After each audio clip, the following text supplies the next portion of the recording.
Hey guys, Carter here from Part-Time Overland, and today I'm going to be showing you how to build this grill for under 50 bucks.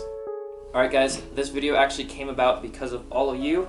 I was getting a lot of questions and comments on my YouTube videos about this grill and if I had bought it, if I had built it. I actually did build my own grill. That is on my 4Runner now, and I just finished the second grill for this video tutorial. You can buy a grill very similar to this without having to do any of your own work. I found them on SRQ is I think the main website. They sell them for about 200 bucks, maybe 210 bucks, which isn't crazy, but considering you can build one for a lot cheaper, I'd much rather do that, as well as it's kind of a fun project.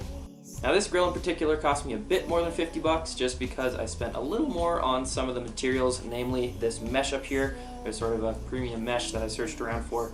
But you can totally build it for 50 bucks, or if you already have one of these 96 through 98 4Runner grills already on your 4Runner, it's going to cost you probably under 20 bucks. I think that's all the talking we need to do, so with that out of the way, let's jump into the video and show you how to build this. Alright guys, we're at the build table, and before we start actually jumping into the build itself, I just want to go over all the materials we'll need to complete this project. That way you guys don't have to keep running back and forth to the hardware store like I did when I first built one of these. Starting out on the left, we have all of the hardware components for this build.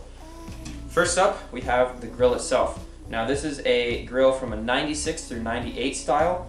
You could do this project with any of the grills from 96 all the way to 2002. I just personally think this is the best looking with the mesh, and it's also going to be the easiest to work with.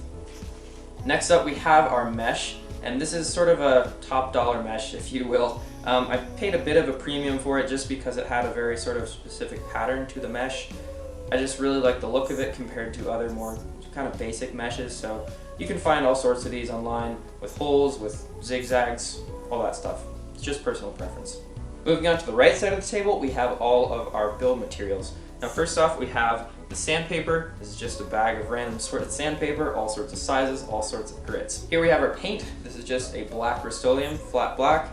It's very cheap paint. This is actually one that's made for metal and rust reforming, but I've used it on a couple projects now and I really like the look of it, so that's what we're going with. Here we have glue, which is going to be used to attach our mesh to the grill itself. This is probably my first choice, which is just goop. But I also have this alternative here, which is a clear Gorilla Glue. Both of them will probably work equally as well. And finally, we have all-purpose putty. This is Bondo, but you can use any all-purpose putty, even body filler, whatever. This is just going to be used to fill up any little imperfections in the grill once we start cutting, and sort of as a final preparation step before we paint the grill. All right, let's clear the table and get building. Okay, so the first thing we are going to do is start out with this grill and get this prepared so that we can put the mesh over it. What that entails is chopping out this entire center section. We're basically trying to cut everything out in the middle so that all we're left with is this outer frame so we can pop our mesh straight over the front. Now there's a couple options to do this, and I'm probably going to end up using a combination of all of them.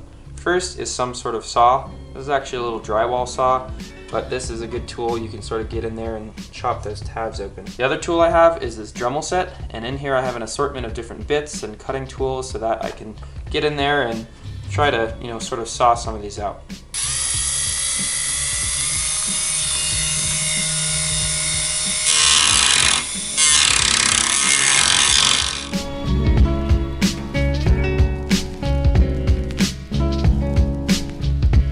Before we go out too much further, I just want to give you a couple pointers on how to cut this so you can be successful. Basically what we're trying to do here is we're trying to cut as close to the edge as possible without actually damaging it. So hopefully you can see that. It's probably a couple millimeters away from the edge. Obviously the closer you can get now, the less work you're going to have to do later cleaning it up, but the main thing is not to damage this sidewall. Otherwise we're going to have to do even more work later trying to putty that back up. The other thing to note here is all these tabs, pretty much everything on here we're just trying to cut out, but the one thing that you'll need to leave is this whole tab down here. So from the back side you can see it too. Basically this whole tab where this little clip attaches to, you need to leave that because this clip will be used at the end.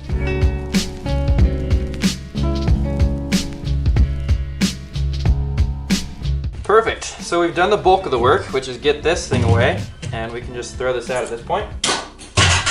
Now it's time to clean all this mess up. So this is going to be fairly simple, but it is gonna take some attention to detail. And like I said before, we're trying to get these little things, all these little tabs, we're trying to cut them as close to this area as we can without actually damaging this area. If you do, it's not a big deal because we will be bondoing this and sanding it down later, but I'm gonna use a combination of the Dremel. I'll probably end up coming in here with some files and sandpaper later and just try to get all these tabs super flush with the rest of the surface.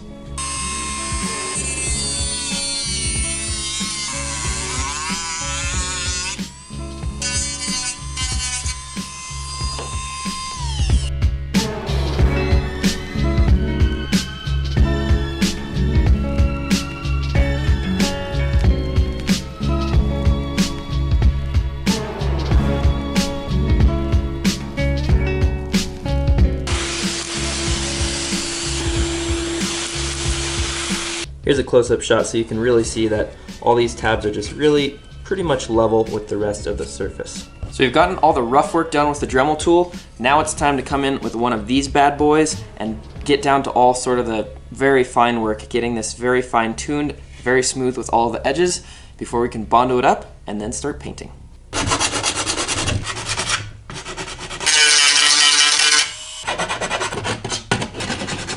Okay guys, so we've gotten the grill all cleaned up using both a file as well as I used some 180 grit sandpaper. Now that that's out of the way, it's time to use some Bondo and fill up any little imperfections we may have made while chopping all those little ridges down. The one thing I forgot to mention earlier is that you'll need some of this. Now what this is it's basically, think of like window mesh, sort of a window screen, how it has all those little, it's just fine mesh. And this is essentially the same thing but in a tape form, so it has some adhesive on the back and that makes it very easy to apply. So what we actually need to use this for is, you can see here there's one gap, two gap, and then on the other side there's those same two gaps. This is where we're going to be applying the Bondo, is all along here to fill up this area. But of course with these two gaps, if you just applied Bondo without anything behind it, it would actually just fall through and wouldn't stick to the surface. So we're going to be applying that tape behind both of these gaps. That way the Bondo has something to stick to and sort of support it.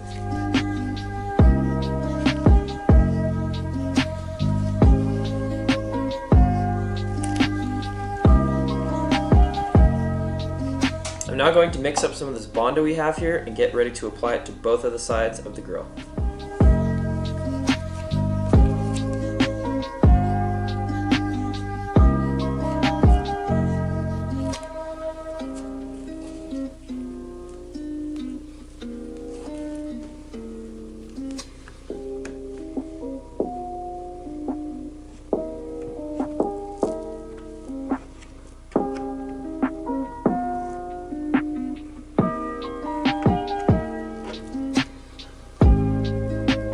Because it's a bit of a cooler day, that Bondo is going to take about maybe 30 minutes to dry, so while that's doing its thing over there, we can move on and start working on the mesh. Now there's nothing crazy complicated about this mesh. In fact, all we really need to do is flatten it out, and depending on what kind of mesh you get, you actually might get mesh that's already flat. But this is a critical step. Ultimately, this is going to sort of affect how your grill is going to look in the end. So I'm just going to start rolling this out, and then using the edge of the table, I'm going to flatten it out. And take your time with this. Like I said, it's not a super hard process, but you just want to get it as flat as possible. That way, once you're actually cutting out the shape, it's going to be a whole lot easier to work with.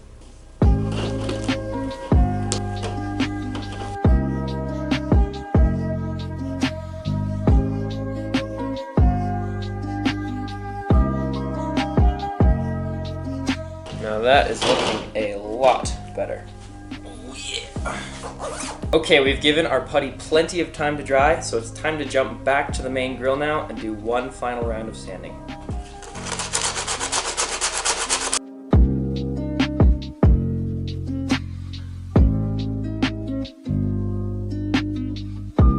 So you can see I've done all the body work. I've put on all the putty and sanded it out, and it's looking super nice right now. Really smooth, and you're probably thinking it looks kind of junky, but trust me, it's smooth, and once it's painted, it'll look great.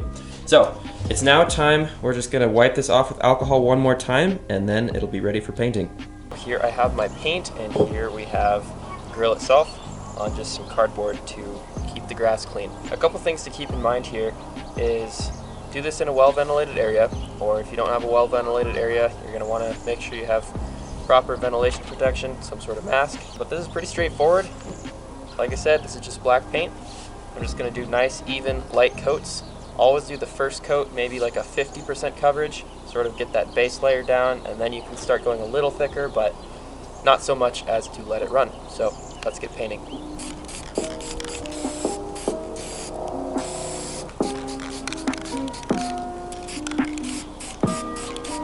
Alright guys, and check this out, we are all finished painting. As you can see, it's a nice flat black. I put on about 3 coats and it turned out super, super nice. So let's jump back into the garage and start fitting the mesh into this grill. Now this next step we're about to do might be the most difficult one of the entire build. As you can see, I have my grill laid down onto the table and underneath it is a bunch of paper towels. I probably would do this a different way. If you have any paper or cardboard lying around, that's probably a better solution than this, but paper towels is what I had lying around. What we're about to do here in a second is I'm going to grab a pen or a Sharpie, some sort of marking tool, and try to trace the front of the grill as exactly as I can. Then I'll transfer that from the paper towel, cut that out, and line it up on the mesh. And the idea with that is, then we can start cutting and bending the mesh to fit the front of this grill as exactly and accurately as we can. It is a bit of a difficult process trying to get this to fit so that there are no gaps in the edges, but as long as you're patient with it and take your time, you should have great results.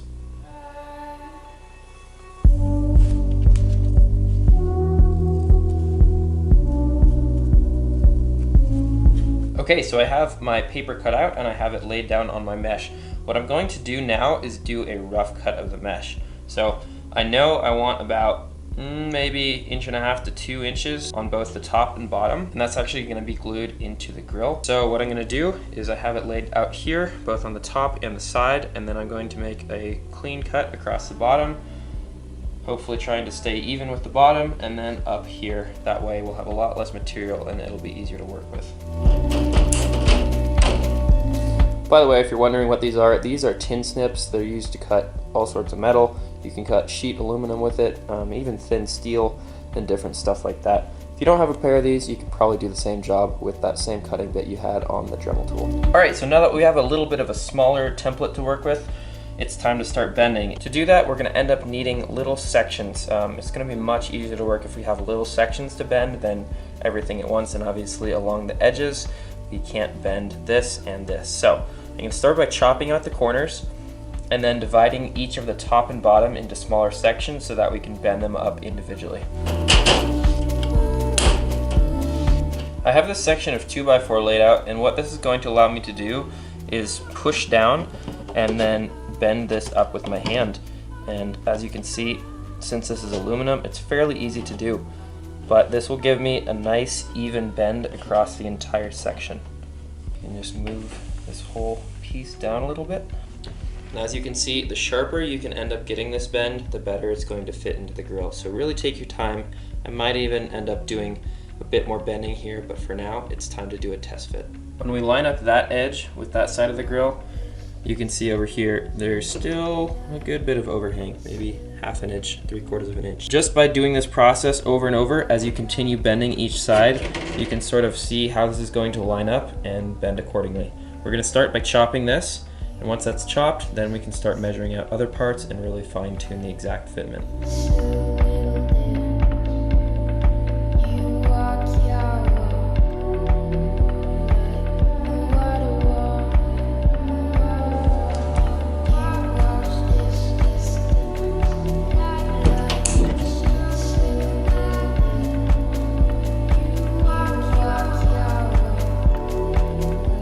And we are back in real time, and here's the grill almost finished. It's not glued in yet, it's just friction fit, but hopefully you can see I got this mesh to line up really, really well with the edge of the grill and the plastic, and I'm really happy with how it's looking. I just want to stress again how important this step is.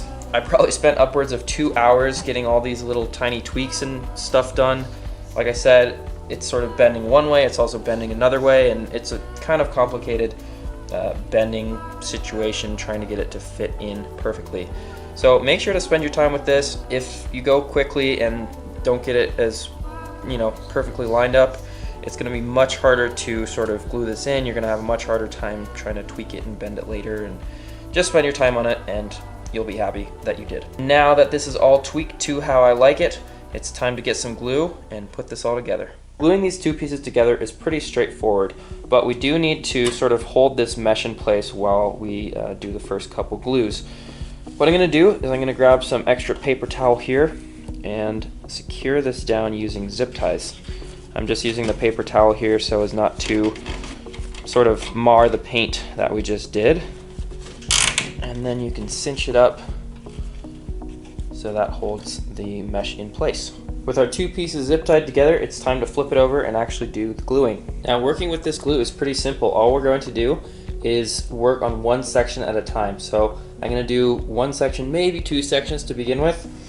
Once that is completely dry and those are all solid and firm glued together, then we can start working around. By doing this, we can make sure that each section of the mesh is lined up with the plastic on the grill so that, you know, the mesh isn't sticking out at any point along the grill.